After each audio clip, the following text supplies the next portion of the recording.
Corruption issues which plagued the force in the past ranged from sexual abuse cases to fraud. The RGPF, under the command of Acting Police Commissioner Edwin Martin, has taken steps to address anti-corruption, among other concerns.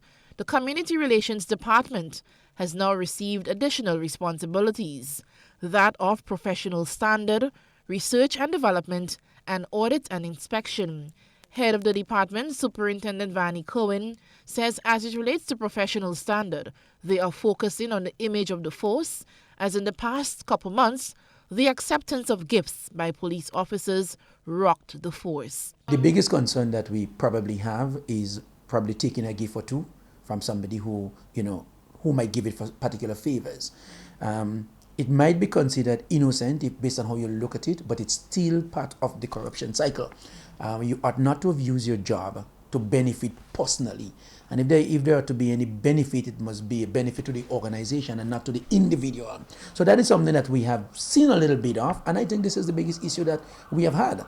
I am very comfortable, as I say, where we are, and we're doing everything to ensure that we don't grow from where we are in terms of corruption. So that's one of the things we're looking at carefully. He says if one is found guilty of such offense, there is an investigative process that follows. So the duty to investigate police officers is also the responsibility of this office.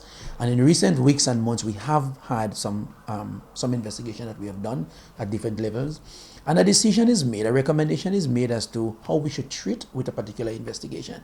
If there is evidence of criminal misconduct, then we recommend that the matter be sent to the Director of Public Prosecution. The Community Relations Department, he added, will also look at auditing the branches and divisions for consistency and compliance with regulations. What we have noticed is that though there are laws and regulations that governs the police force, one station do something one way and another station do the same thing a different way. So audit and inspection is going to seek to harmonize the approach that we take to ensuring that all stations follow the same protocol. The audit process, he says, also entails keeping of records of petrol sale. So we do ensure that stations that issue petrol gas, that the records are properly kept, and that the people who are entitled to receive those gas, they are the ones receiving and signing. Eugenia Peters, GBN News.